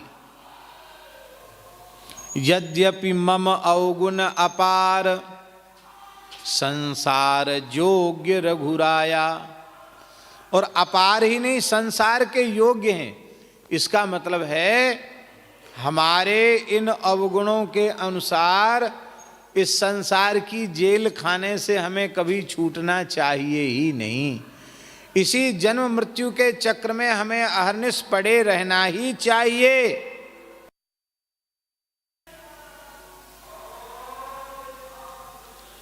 लेकिन भगवान फिर भी हमें भरोसा है कि आपका हमारा काम तो बन ही जाएगा। इस जन्म में तो अब बनने वाले बन ही जाएगा, इसमें संदेह नहीं है, मुझे विश्वास है।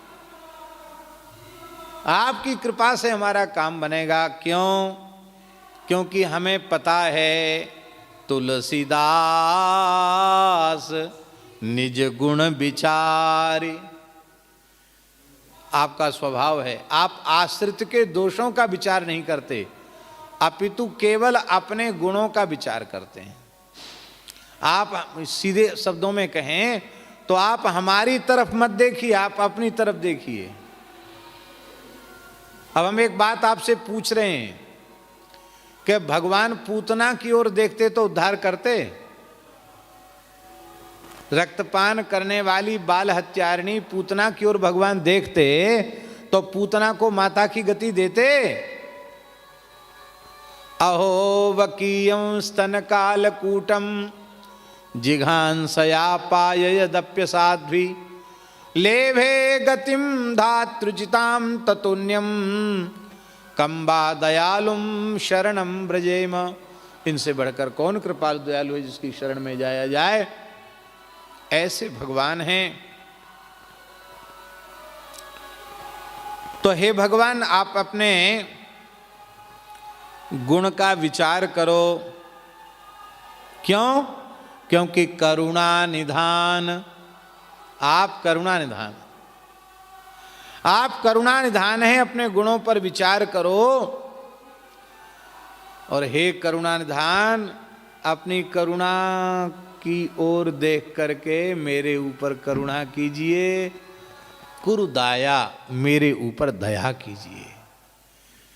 आपकी दया कृपा से ही हमारा काम बनेगा, हमारे साधन में ये सामर्थ्य नहीं है। बोलो भक्तवत्सल भगवान की।